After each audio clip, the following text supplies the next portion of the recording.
Good evening. I Evening. think I'm gonna stir up some trouble tonight. Oh, again? Is this what we do every Wednesday? Well, to a greater or lesser degree. I'm hoping it's greater tonight. We're here Steve for is it. stirring stuff up again. So, Uh, we stream on Wednesday nights here on our channel, and on Saturdays, Saturday morning, we stream on elenasbarre Fitness. And our topic, the last 2 weeks, is it started with three concepts. Basically, a man needs to be dominant. Then a woman, or a dominant over a woman. She likes that. Then attraction is there. Then she should be the object of his desire and the subject of his love. So these three aspects. So we've done 2 of those. We're going to do to the third. But I actually developed it a little bit further, and as I got in, I came up with a topic. So, oh the no. title tonight is Bride Sociology. Steve, come on. Yeah. This doesn't happen, does it? Well, we'll find out. I mean, the war bride, that's a term that's just thrown around in the manosphere or the red pill world a lot. And okay. What's a war bride then? Oh, what are you asking? What's the genesis of war bride? No, just what is a war bride? We'll get there. I know. In the red pill, they talk about evopsych. Well, back in the caveman days, blah blah blah blah blah. Well, okay, I'll get to what a war bride is, but let's start in the beginning. Oh. And so this is Genesis 3. This is after the fall. And let me read this. To the woman, God said, he said, I will make your pains in childbearing very severe. With painful labor, you will give birth to children. Your desire will be for your husband, and he will rule over you. To Adam, he said, because you listened to your wife and ate fruit from the tree about which I commanded you, you must not eat it.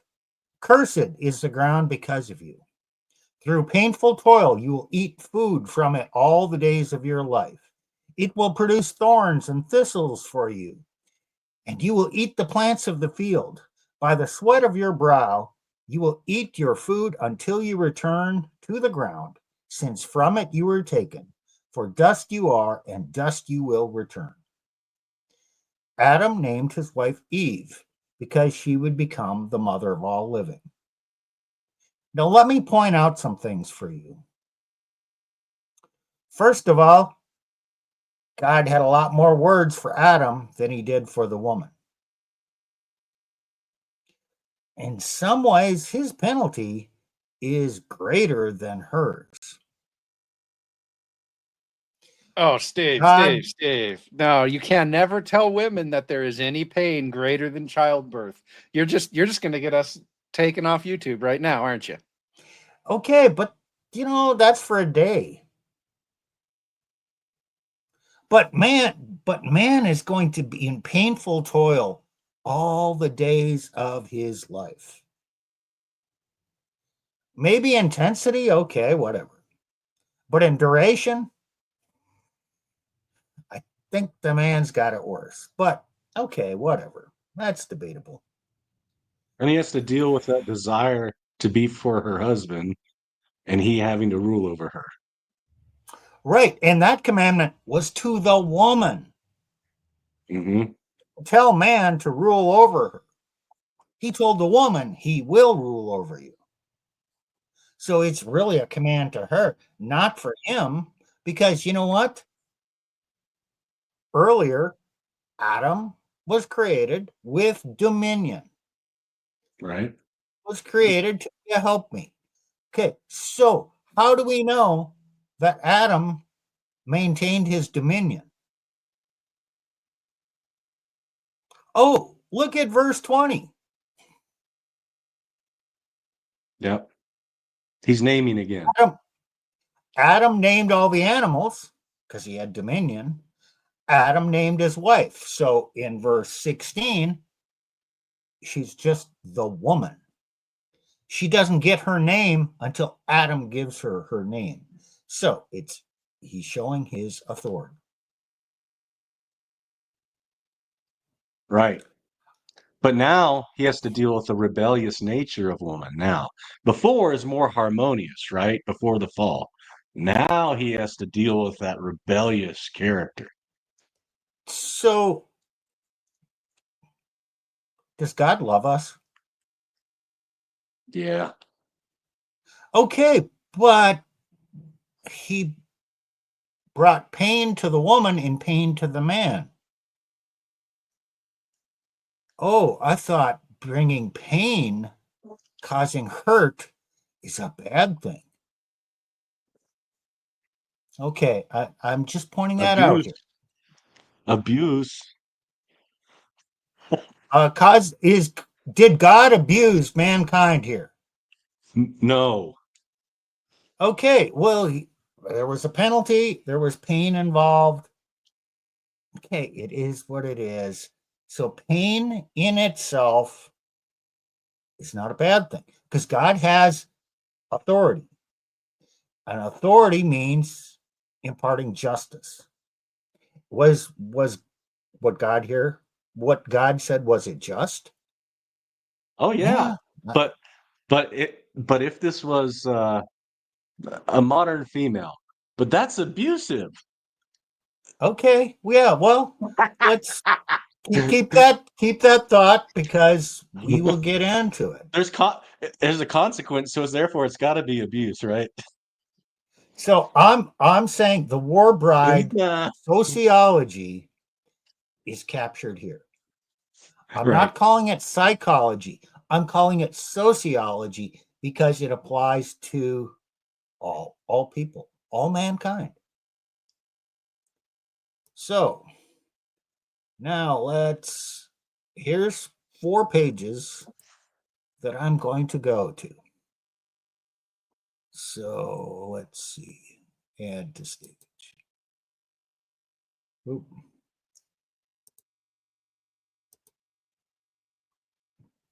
Okay. War bride. What is a war bride? War brides are women who married military personnel from other countries in times of war or during military operations, a practice that occurred in great frequency during World War I and World War II. Allied servicemen married many women from other countries where they were stationed at the end of the war, including United States, the United Kingdom, Australia, New Zealand, China, Japan, France, Italy, Greece, Germany, Poland, Luxembourg, Thailand, Vietnam, the Philippines, Taiwan, Korea, and the Soviet Union. Similar marriages also occurred in Korea and Vietnam, with the later wars in those countries involving U.S. troops and other anti-communist soldiers. So, okay, here's the thing. Okay, that's a term for war bride. What did these men possess at the time? They were the winners. They were the victors. They were the Have you ever warriors. heard? They were warriors. Have you ever heard anybody say, yeah, women just wait at the finish line to see who the winner is and choose a Yep, winner? that's a common phrase in the RP. Yep, Manosphere. Made popular by Rich Cooper. So shout out to him. Yep. Yep. So, And he also says this thing, the problem of a fighter. If you're ever in a fight, don't ever let your woman watch, because she will be disgusted. Even if you could be the top fighter and you can get knocked out or lose, and then she'll lose attraction to you. yeah. So the next one we're going to go to is Stockholm Syndrome.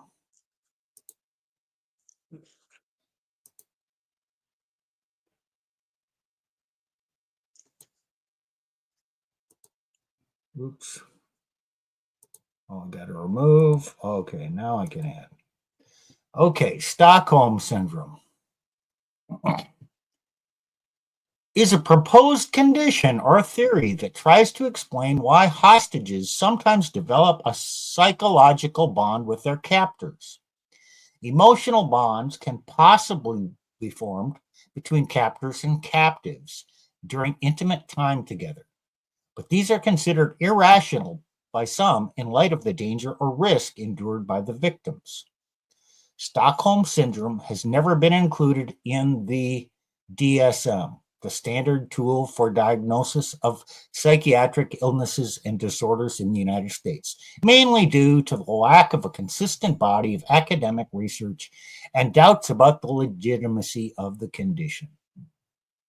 So this occurred when Jan Erik Olsson, a convict on parole, took 4 employees, 3 women and 1 man, hostage during a failed bank robbery of the Kreditbanken, one of the largest banks in Stockholm, Sweden. He negotiated a release from prison of his friend Clark Olofsson to assist him. They held the hostages captive for 6 days in one of the bank vaults. When the hostages were released, none of them would testify against either captor in court. Instead, they began raising money for their defense. Nils Bergljot, a Swedish criminologist and psychologist, invented the term after the Stockholm police asked him for assistance with analyzing the victims' reactions to the 1973 bank robbery. Okay, let's skip down. According to accounts by Kristen and Mark, one of the hostages, the police were acting incompetently with little care for the hostages' safety. This forced the hostages to negotiate for their lives and release with the robbers on their own. In the process, the hostages saw the robbers behaving more rationally than the police negotiators and subsequently developed a deep distrust towards the latter. And Mark had criticized Bergljot specifically for endangering their lives by behaving aggressively and agitating the captors. She had criticized the police for pointing guns at the convicts while the hostages were in the line of fire. She had told news outlets that one of the captors tried to protect the hostages from being caught in the crossfire. She was also critical of Prime Minister Olof Palme. She had negotiated with the captors for freedom, but the prime minister told her she would have to content herself with dying at her post rather than Palme giving in to the captors' demands. So, okay, key points here. She formed a relationship. There was a hierarchy here. A dominant man, a woman. Okay, there's he may not have not always treated her well, but then he fed her and he showed her acts of kindness and he talked to her. And then he showed some protection for her against outside forces. And what happened? He refused to testify against him when he was brought to trial. does our wives, is it in the law that a wife is not required to testify against her husband? That's Yes. correct. Gee, most of the time she doesn't want to, except in divorce court. Okay, she rebelled, and well, that's a different story. Yeah, Oh, well, Steve, she's getting paid to. She's getting paid to by a more powerful entity. right. No, Oh. this actually plays through to why it happens in divorce court. It's the same thing. Okay, Steve. So, Steve, go ahead. there's an interesting thing at the top. They have this rational criticism of women, right? Saying this is not rational. I'm like, and you're assuming women are going to be rational? No, they're led about their feels. Right, I think it's It somewhere down below. They was talk up above. about on symptoms, 4 key components. Okay, let's read this. A Positive hostage's feelings. development of positive feelings, no previous relationship between the hostage and the captor, a refusal by the hostages to cooperate with the police and other government authorities, a hostage's belief in the humanity of the captor, ceasing to perceive them as a threat when the victim holds the same values as the aggressor.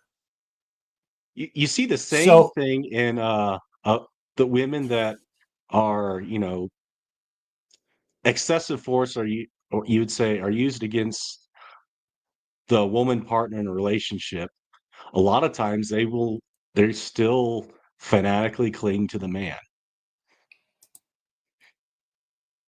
yeah. I'm probably jumping ahead though. No, that's fine. Yeah.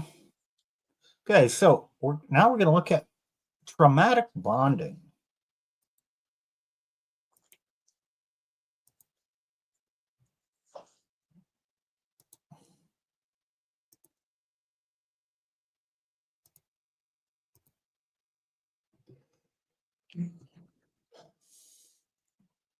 Okay, trauma bonds are emotional bonds that arise from a cyclical pattern of, I'm reading it from the other screen,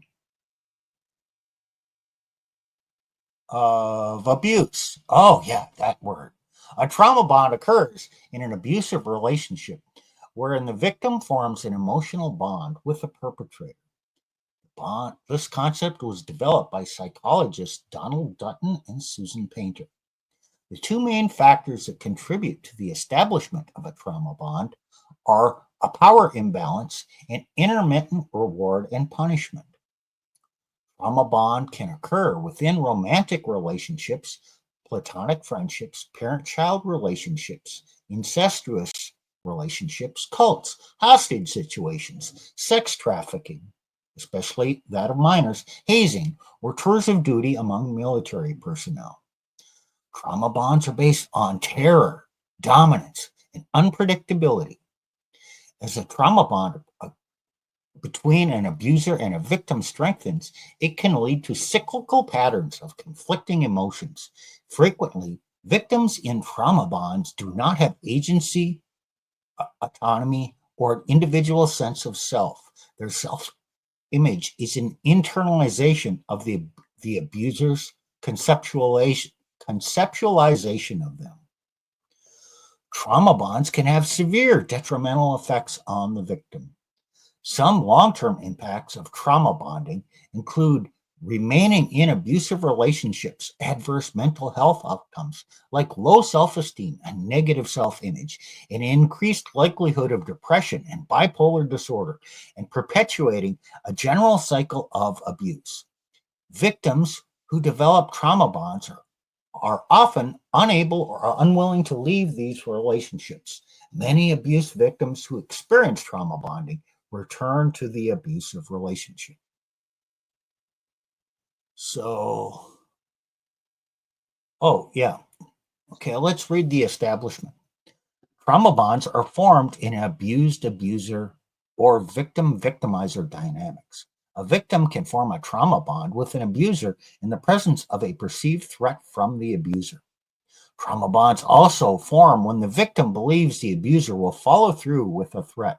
When the victim perceives some form of kindness from the abuser, when the victim is isolated from outsider perspectives, when the victim perceives a lack of ability or capacity to leave the situation.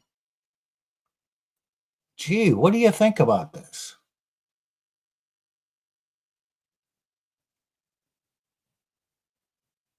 Well, I hear a lot of leftists in there.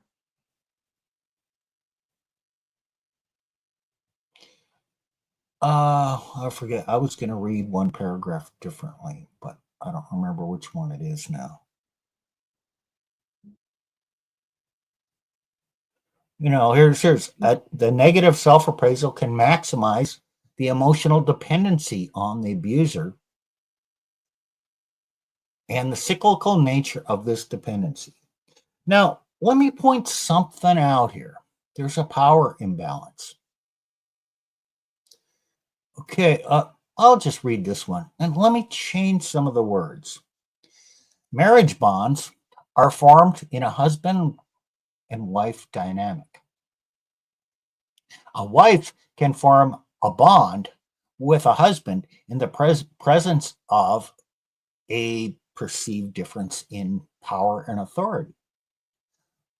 These bonds also form when the wife believes the husband will follow through on his leadership or decisions. And when the wife perceives some form of kindness from the husband, when the wife is isolated from outsider perspectives. Oh, wait, isn't there something in the Bible about leave and cleave and honeymoon and isolation? Yeah. Yeah. And when the wife perceives a lack of ability or capacity to leave the situation, hey, like marriage vows for life that you cannot break, supposedly. Right. I like how you switched that up. Of course, we're not advocating, any sort of violence here, but No, it exactly. I mean, I'm just saying this dynamic, this bond, in different words, it kind of describes the marriage bond. Now, well, there's a hierarchy. There's a power indifference. Yeah, there's covenants. There's supposed to be guardrails where there's an inability to leave. Correct? Well, it's not exactly. certainly not supposed to be easy to leave, and the women don't really like in their biology. They don't. It actually is easier for them to leave, and I think the divorce system exploits that because of this this war bride problem, right? Well, And so the Bible is putting external boundaries on female nature. and you notice what's stressed here is a power imbalance. That's hierarchy. That's patriarchy. What's pushed in our current society? Equality, egalitarianism. There should be no power imbalance. So, therefore, kind of reading into this, a traditional marriage is kind of definitionally abusive.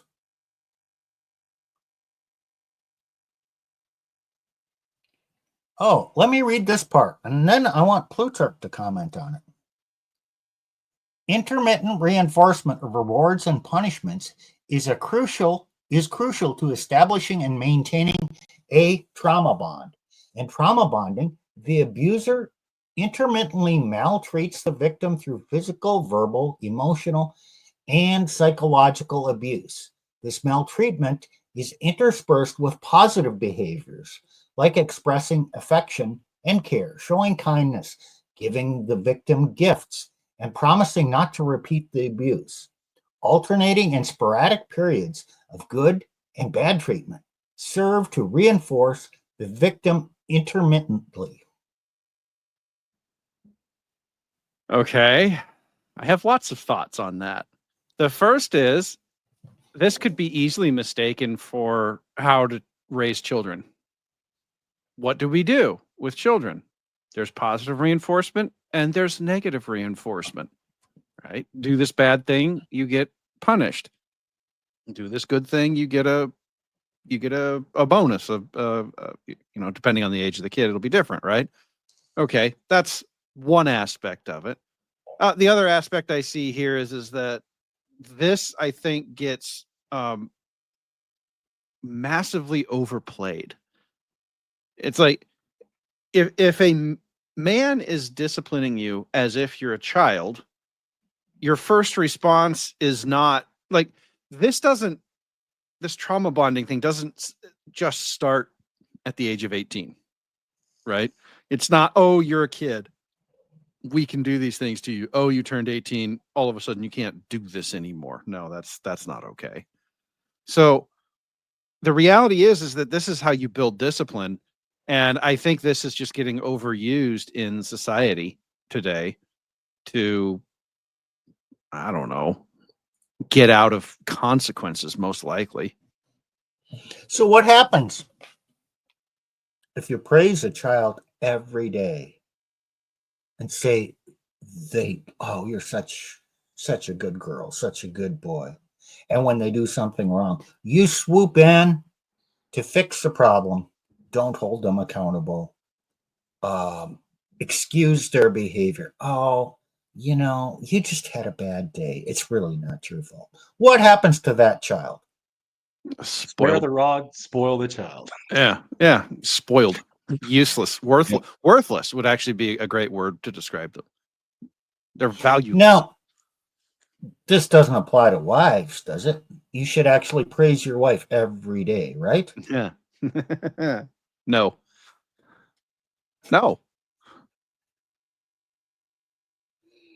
I mean, but see, I read this and it's like, okay, yeah, I'm married. What are you saying that I can never say, hey, Elena, you fucked up. This is going to cost you. No, I have to be able to say that. And it's not necessarily about something she did to me. She makes mistakes in life too. I make mistakes. And you look at the other person, and you go, you fucked up. This is going to cost you. Okay. Now that can also be, relational mistakes too. And it's not abuse when somebody comes in and says, you screwed up, so now I'm going to impose a consequence on you. But that's how modern women will use it. Of course, yes. Anything resulting in consequences for their behavior, they will somehow link it to some sort of abuse. To the fact that something that they enjoyed, they'll now say, oh, well, I now regret that. So therefore, I retroactively call it abuse. Okay. So let's move on to operant conditioning. Operant conditioning, also called instrumental conditioning, is a learning process in which voluntary behaviors are modified by association with the addition or removal of reward or adverse stimuli. The frequency or duration of the behavior may increase through reinforcement or decrease through punishment or extinction. Operant conditioning originated with Edward Thorndike, whose law of effect theorized that behaviors arise as a result of consequences as satisfying or discomforting.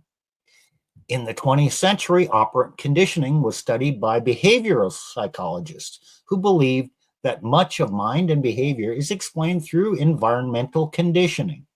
Reinforcements are both environmental stimuli that increase behaviors, whereas punishments are stimuli that decrease behaviors.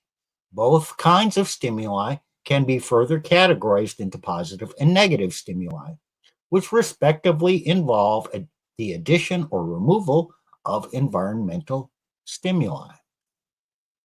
Okay, aren't they talking about the same thing? A bit, yeah. I'll also, yeah, they are. I'll put my criticism here. This is behavioralism. It has some legitimacy, but it's also limited because it rejects nature.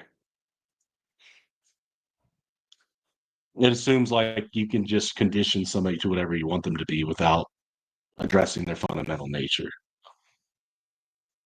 or the True, but fundamental in the nature of context that I'm personality. using it, Yeah, right.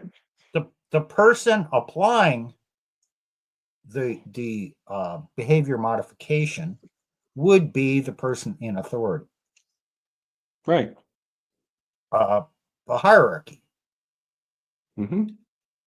And so in a marriage, the hierarchy is husband over wife, but the husband reports to God, the wife reports to the husband, and through the husband to God.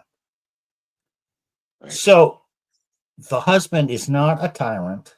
It's not up to him to do whatever the hell he pleases because he is accountable to a higher authority. Just like at work. You work for a boss. You're accountable to your boss. Your boss is not accountable to you, but he is accountable to someone higher above him. Oh, and if he's a CEO, he's accountable to the board of directors or the shareholders or the law.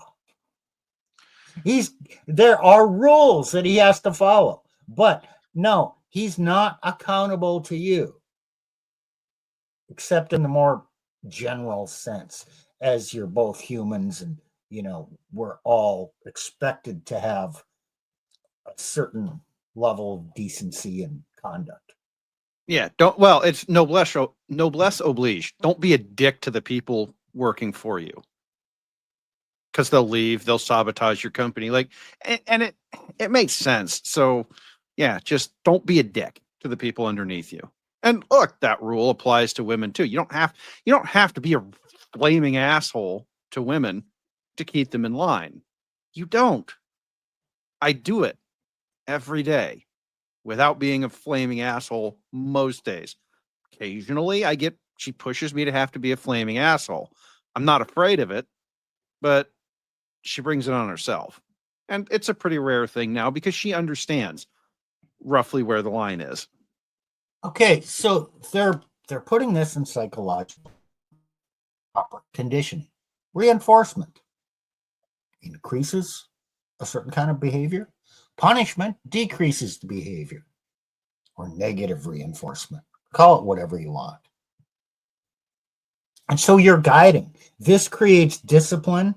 It certainly works in children, and they certainly need this because a child who is not raised knowing the difference between right and wrong is not going to be a very trustworthy person later on in life. And they're going to lack the self-discipline and the self-control to make good choices in their life.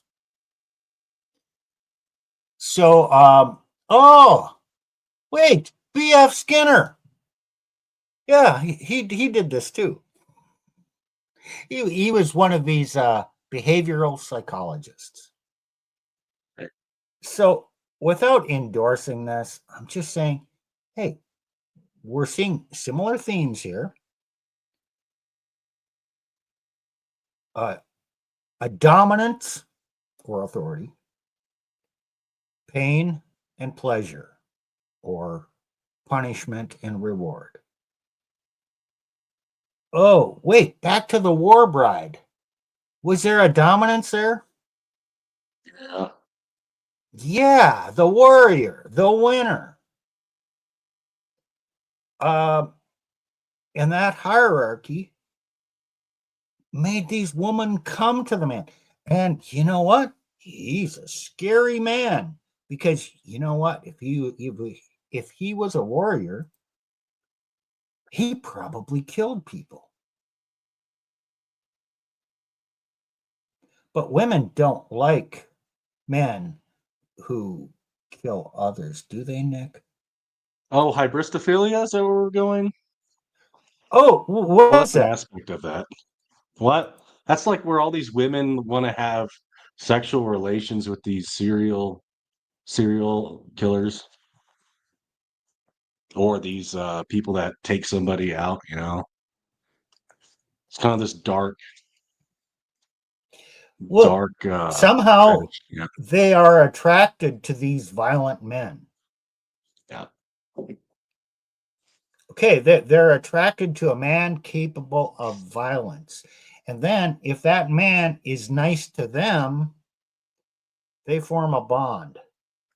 And they think if that man is capable of violence towards others, he's capable of protecting her. Right. And they assume Say that again, you cut out. and they assume that he will protect, that the violent man will protect Right. her, which is actually mostly untrue. So now we're going to get to the fun stuff.